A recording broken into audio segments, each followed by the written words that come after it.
So we're going to go to Doug in Florida.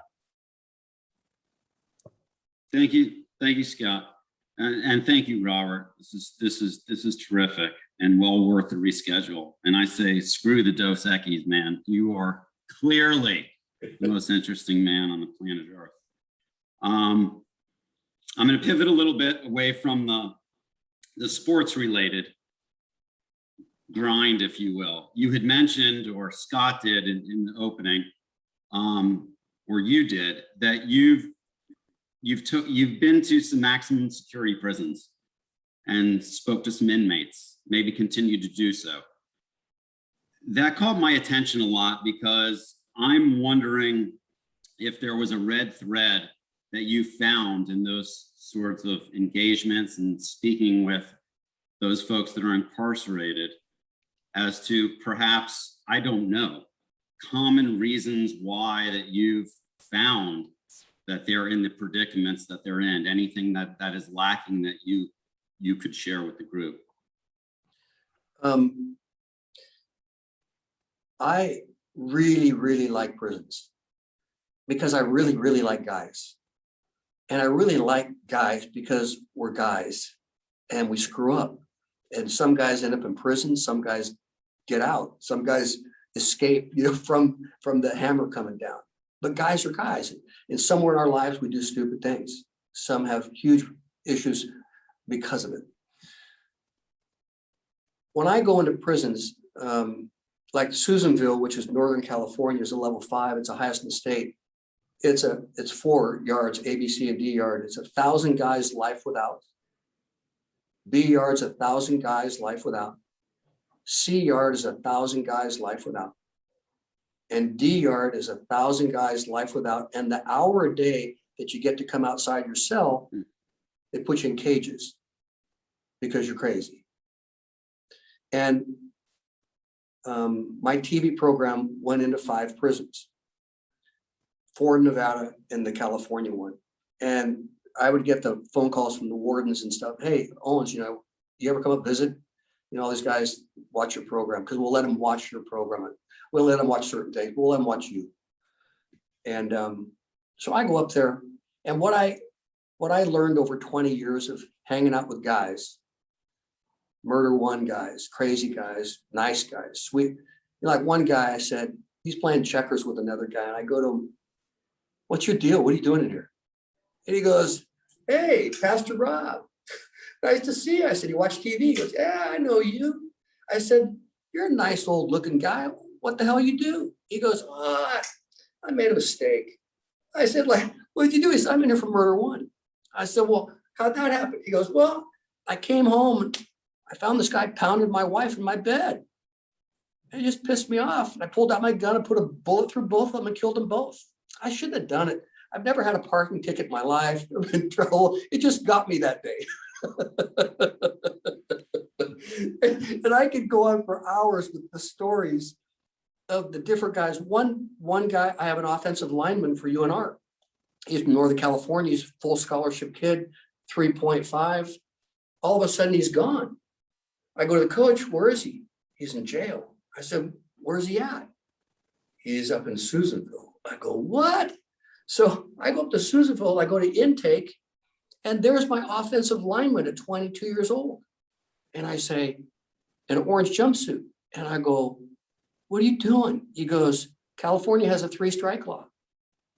I got caught with cocaine and weed on summer break. And I did 1 at 16, 1 at 17, now at 22, I made a mistake. I'm in here for life without now on a 3-strike law. And he was our offensive lineman, at 6'5", 235, great kid, smart, just went home, hung around with the wrong kids, and all of a sudden he's doing life.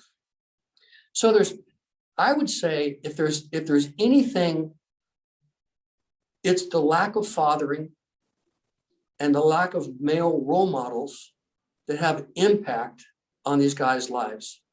And they're looking for approval and they're looking for affirmation, and they go to gangs as their family versus a family that holds them in check. And more young men without a male role model in their life to kick their butt. and to love them, hug them and cry with them. And then, what are you doing, dude?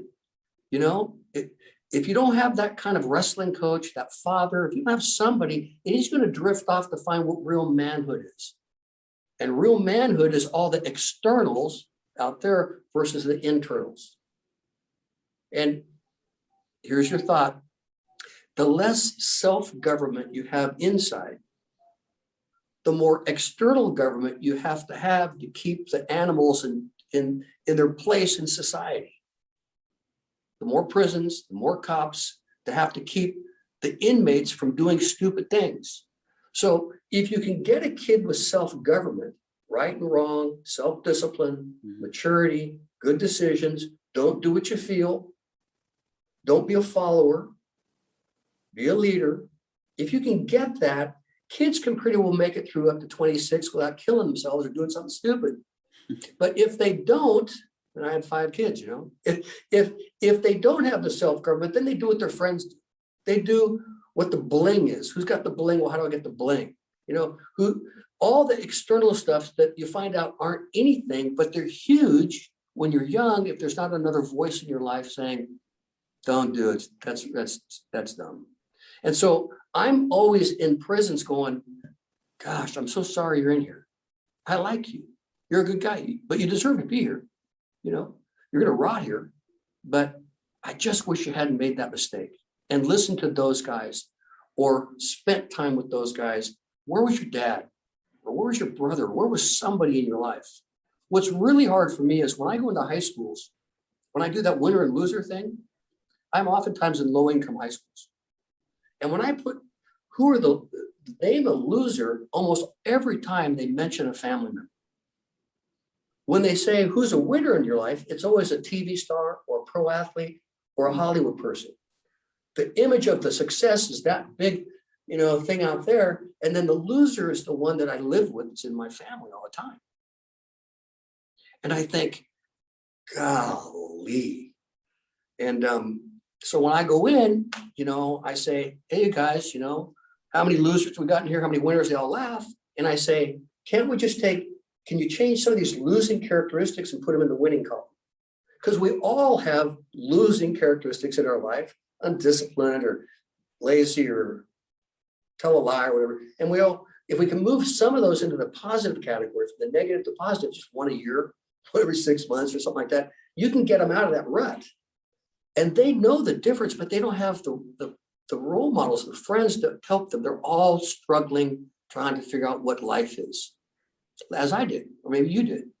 The reason I was a pastor was I was putting a guy in a body bag one day, and you know, I was wheeling him in front of his wife and his kids, and I didn't like church. I hated church. My parents made me go, you know, and I said, God, a bunch of losers in here, stand up, sit down, put money in the bucket, you know, and then they go out and badmouth each other and gossip and blah, blah, blah. They say, don't you want to be like us? I went, no, are you kidding me? Get me away from this system. So I didn't have a big desire, this ministry thing. I put the guy in the body bag, and this voice comes in my head and says, hey, Robert, I want you to get out of the military and go to ministry.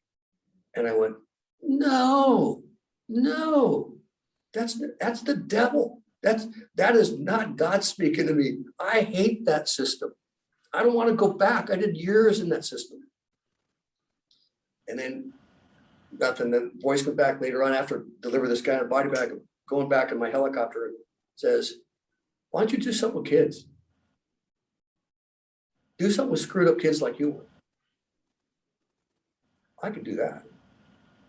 That's not hard to do. And so then I just percolated, sat on that thing. And finally, when I'm getting out of the military, I read this book. And this book is about the Cold War and about pro-democracy stuff and Christian literature and smuggling.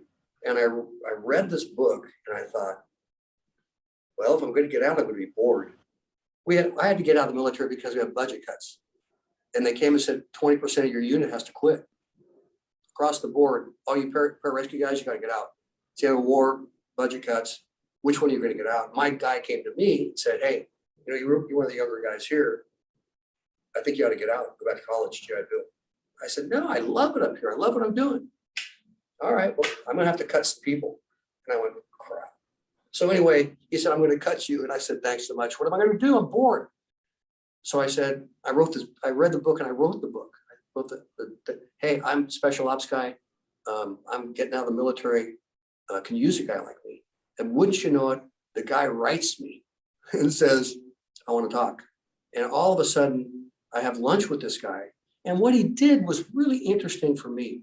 He said, what do you want to do with your life? I said, I don't know. I just got done being a PJ, you know, I really wish I was back in. He said, come here. And he put a piece of paper in front of me with a pen and said, I'll be back in 30 minutes. If you could not fail, everything's paid for, you're smart enough, couldn't fail, what would you do? Give me 3 things in your life. I'll be back in 30 minutes. And I sat there and said, what would I do if I could not fail?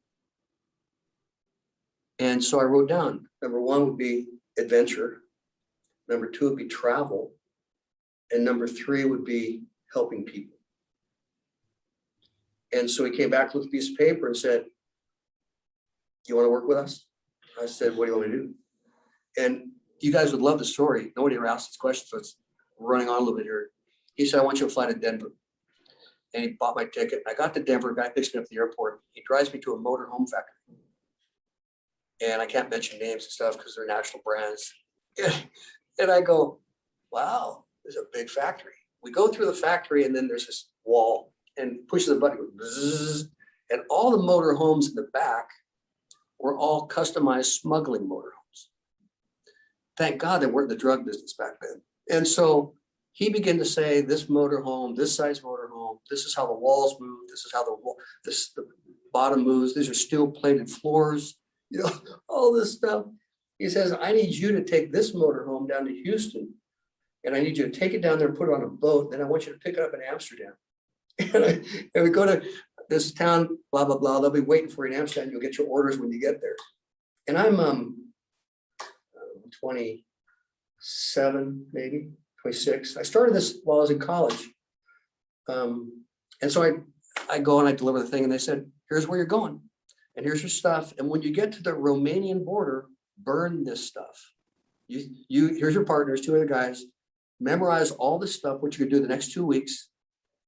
Where, what time, this house, turn left, these cities, deliver this material, gather this stuff out, you know, take it out to the west because there were Helsinki peace accords under Carter that were being violated by putting the nuclear warheads on the SS-22 missiles in invisible cities. In invisible cities where there's 100,000 people, but it's not on the map. Because the Russians took all the names off and they just hid people and they had military installations. Anyway, so we would go to invisible cities and we would drive in and act like college kids out of football and a frisbee. And I took my snow skis and we'd act like college kids, and we'd be delivering stuff and picking up documents, getting them back out to the West. And I started making those kind of trips, gosh, for 3 years. You know, just, okay, show up, deliver a vehicle. Who's your guys? You're going to Russia, no, you're going to Romania, Czechoslovakia, wherever it is, in Bulgaria, and you just take off as kids. And there was one team that hadn't been found in a year. It had just gone off the grid. The US ambassador didn't know where they were, you know, and stuff. Well, they got caught, I guess. And we'd drive these vehicles onto these things like oil racks. The guys would go down underneath, you know, and we'd be throwing the frisbee or throwing the football and trying to get the guards to, you know, look at us as normal and not think. And they'd come up under our vehicle with these drills and they go up into our frame and pull it out, see if there's any contraband or anything, you know, and all this stuff. And they get inside and they look around and we're just breaking a sweat going, okay. And then they'd say, go on through. And we would go, whoa, they were so close. Anyway, it was so much fun. And I'd still be doing it today. That's why I started doing China, because there's a lot of fun doing China too. Anyway, sorry.